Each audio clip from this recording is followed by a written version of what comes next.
The impact of obesity on mobility and independence in older adults is profound, far-reaching, and too often underestimated. While weight gain at any age carries risks, the consequences become significantly more dangerous and complex in the context of aging. Excess body fat doesn't just strain the cardiovascular system or increase metabolic risk. It physically impairs an older person's ability to move, function independently, and maintain dignity in daily life. As muscle mass declines with age and joints become less forgiving, the additional burden of excess weight becomes a tipping point that can push once active individuals into a state of chronic immobility and dependence. In practical terms, obesity makes even the most basic movements, standing up from a chair, climbing stairs, walking to the bathroom, more difficult and dangerous. Heavier limbs require more effort to move. The balance becomes more unstable, and the coordination between muscle and brain slows down.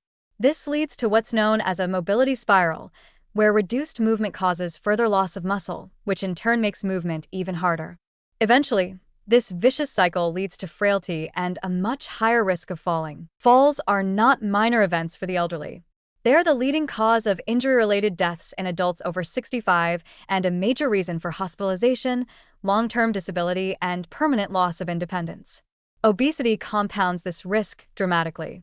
It increases the chance of balance dysfunction, impairs gait, and puts more pressure on weight-bearing joints like the knees, hips, and ankles.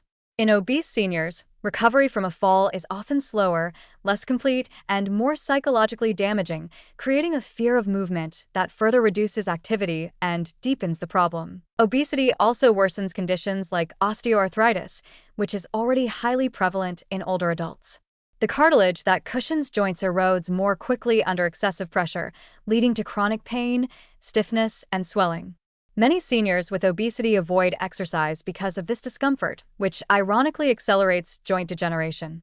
As pain limits movement and movement exacerbates pain, quality of life deteriorates.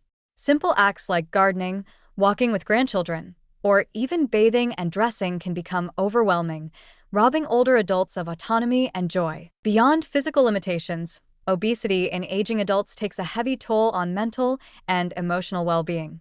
Loss of independence is one of the most feared aspects of aging, and obesity can fast-track that process. The inability to perform daily activities without assistance can lead to frustration, embarrassment, depression, and social isolation. Many older adults quietly withdraw from social events or stop asking for help altogether, allowing their world to shrink. The resulting loneliness further erodes motivation and cognitive function, making it even harder to adopt healthy habits or regain strength. Yet the problem extends beyond the individual. The burden of care often shifts to family members, healthcare systems, or assisted living facilities. Obese seniors are more likely to require mobility aids, home modifications, paid caregiving, or institutionalization.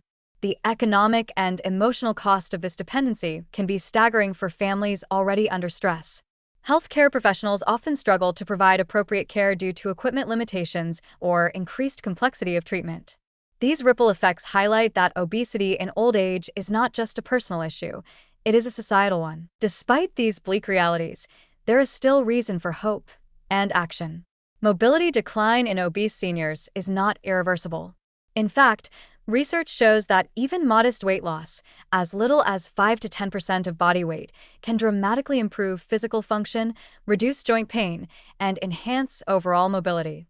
When paired with targeted strength and balance exercises, weight loss can extend years of independent living and delay the need for long-term care.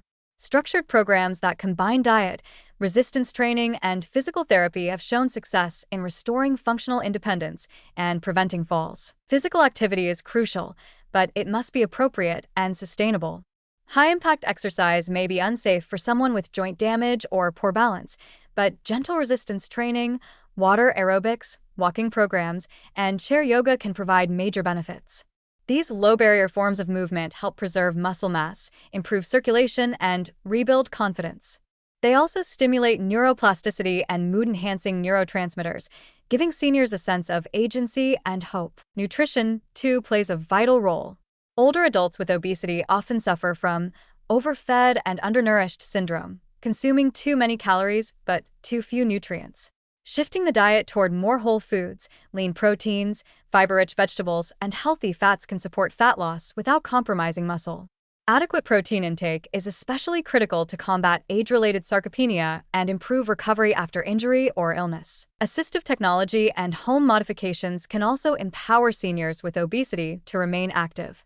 Walkers with wide frames, stair lifts, toilet risers, and grab bars can reduce injury risk and enhance confidence. But tools alone aren't enough without a supportive environment.